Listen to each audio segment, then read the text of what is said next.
Hey folks, wanted to update the channel with like latest acquisitions. I guess I could call that, or could say inventory. This 1890 Mason and Hamlin Sankey model, or Style 431, as it's called. Identified both ways. Sankey means that it was a model kind of designed for kind of well-known evangelical song leader and composer Ira Sankey, and he started the sort of a movement. He was, I guess, English. And he started doing, evangelizing using a reed organ somewhere around the 1860s, certainly in the 1870s. And so this model is apparently optimal for chapel and, revival use. And you can see it's rather stylish. It's not like a gross, ugly parlor organ kind of thing. Whoops, I didn't mean to say that. But this one's in walnut. They made them in oak and walnut. I guess at first they made them in just walnut, and they added an oak model. And it's got a compound fall board that comes down and covers the keys. So there you go. There's that. So it's very smart looking. It's about as minimal amount of woodwork that you can wrap this action in. So it's a minimal case. There's sound openings in the upper part of the front, but the music desk is up off of this board, so there's actually a space. The sound openings, you can see I have the back open, so you can see everything through there. So those sound openings actually work, no matter what. Then there's sound openings in front with the traditional kind of floating wood panel that's supported by a fine wire mesh, and further kind of obscured by black fabric behind the wire. So quickly go around and look at the back. There's the back. The back panel's open. Both of the reed pullers came with this one. That's how original this was. It's like really, really original. So that's what the back looks like. It has sort of trefoil, quatrefoil, Gothic-y thing going on, and just little incised lines that are routed into the panels, and it's all walnut. Everything's really, really nicely made. Has the kind of this is action 25, and there you can see an uncleaned side of it, which is really, really gross in there. That's all the 125 years worth of dirt. Then from here on out, I've cleaned it, and so you come over to this side, and this side is all nice and clean again. So I just didn't get to it. I had some painting jobs to do. So there's the original fan blades on it. They're beautiful. They cleaned up really nicely. I already did the Vox Humana flap and cleaned everything. This is the one on my video of how to do swell shades that I rehinged some of the swell shades on this. I didn't do this swell shade back here.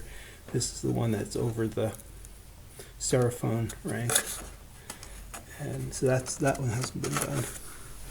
So this is 2.5 ranks. So it has a 4-foot set and 8-foot set all the way through 61 notes. It has a 31 note Seraphone, which is the thing sitting there with its own swell under the Vox Humana, and it's got a sub bass, and then it has a Aeolian harp of 2.5 octaves too. So there's another 60 reeds there in the Aeolian. And you can see it's just minimal amount of casework, and so all the sound really gets out, and it makes it a really great organ. And it wasn't one of the, it wasn't a cheaply made one. It's really nicely made too. It's a great instrument. I look forward to getting this playing. The reeds in it are really, really dirty. The bellows have a tear in them, but of course they need redoing anyway. And I believe it still has the original the original carpet on the pedals, which would be pretty interesting if it did. This one has, probably can't read it. That says combination swell. That was a patented deal that was invented by, I guess, George Woods in 73 or something, and no, it had to have been earlier than that. But it's a way of linking reservoir movement to the movement of the swells. So the harder you pump, the more the reservoir collapses because it's vacuum, so the reservoir is pulled closed. But as it's pulled closed, you're running the you're causing the swells to open. So the more vacuum you're developing, the louder sound you're getting just from the wind pressure, but the louder sound you're also getting because the swells are opening by themselves. So in this position, the knee swell is working normally. Oh dear, it's squeaky. But then when you lock it in, and see under here, it's got, can you see this at all? It's got a spring that locks that knee swell closed.